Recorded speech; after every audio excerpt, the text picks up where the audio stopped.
Well, it's indeed difficult to divorce when you look at these elements of politics and then the people and interest and how the pendulum, according to Jiti, will swing eventually at some point. But let's shift our focus to the security concerns ahead of the 2019 general elections. We understand that 20 states will face violence ahead of the 2019 general elections. How much of a concern do you think that should mean for, number one, maybe the electoral umpire, INEC, the security apparatus in the country, to ensure that we don't get to that point where we have this level of violence? 20 states, unprecedented.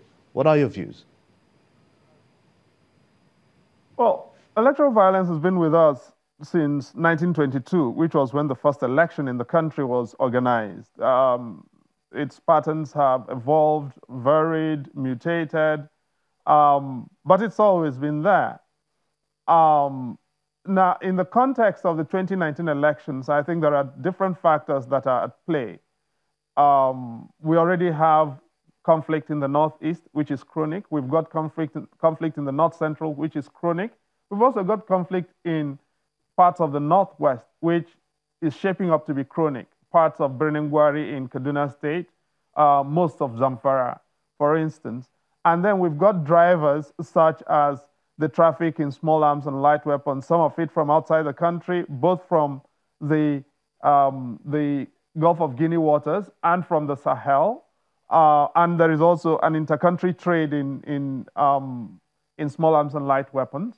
And then you've got a very unhealthy infestation of the country by opiates, psychotropic substances, and narcotics, tramadol and codeine, and the supply that's getting into the country, even notwithstanding that we interdict a heck of a lot of this stuff by the customs, the quantity that's getting into the country is unprecedented. Now, when you add up all of that and some of the stuff going on in the South, South, and Southeast, and then the cults, for instance, also, which are growing in parts of the Southwest and the South and parts of the South, South, and Southeast as well, what you have is a perfect storm of factors. I was involved in doing the distillation of the material that assessed which states are likely to be more prone than others.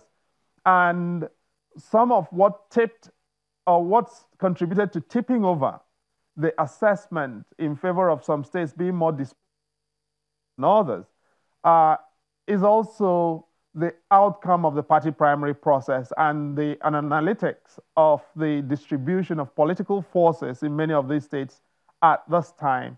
And when you take a look at that field, we've got good reason to be worried. INEC has enough problems on its hands, and in the election season, we need INEC to do its job very well. But when ultimately, the last point I want to make on this is, the biggest issue really is electoral credibility. If you look at the Osun State elections, governorship elections, it was probably the most peaceful we've had until people got the sense that their ballots were going to not necessarily count or be counted right. The biggest contributor to electoral violence historically in Nigeria is not the voting, it's the counting and how it's done. And we want to trust that those who will do the counting will do it fairly and right. You said it here that you were part of the process of bringing forth that report. Now, at that presentation, you talked about the number of cases of violence that were between a certain period and a certain period. Now, the figures you put out there, between June 2006 and 2014, you said there were about 915 cases of election violence resulting in deaths. That's not very good news anyway. But if we're talking about 20 states here now, one begins to wonder, how much of this information does the security agency, the infrastructure, have as regards so that they begin to prepare for that situation that might likely happen? In my experience, the security agencies actually do have a heck of a lot of this information, which is not to say that the operational planning necessarily transitions the intelligence into good operations, always. And you will see that we've never really had any effective prosecutions for, at least we are here this morning discussing anti-corruption and knowing there have been some prosecutions, even though people like me still think we must do better and we have a duty to do better. But when you look at our history of election violence, we've never really had any prosecutions.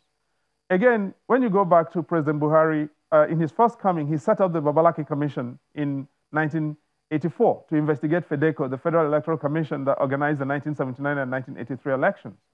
And when they reported eventually under President Babangida in 1986, a good part of that report dealt with election violence. And their major complaint was that state governors and that instructed attorneys general to withdraw all prosecutions from court through the nolli prosequi. That has been the pattern. The most serious recent situation of election-related violence was the post-election violence of 2011. 987 people officially were reported dead according to the Sheikh Lemu report of September 2011. In reality, over 1,000 very easily were killed. That basically is what that was saying. But nobody was ever prosecuted. And what have you had?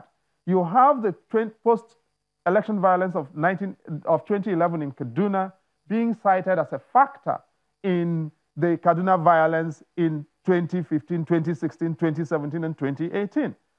So one thing we must do is we've got to keep better track of what's happening and to be able to bring those who are involved to account and to justice. If we can do that, and we can offer them effective deterrence, then over time we can reduce this. But if we can't, politicians are going to do what they want to do and drive Nigerians through a rat hole, and nothing is going to happen. And what we're saying, certainly on the part of organized civil society, is that in this election in 2019, we are going to offer an escalation in deterrence, working with the International Criminal Court, whose Assembly of States Parties is taking place at this time, and I'm going to be there next week, working on precisely this issue of election-related violence in Nigeria, because we've got to tell our politicians our people deserve a life after elections, and that is why they are running. Not to run a cemetery, but to run a country in which human beings must live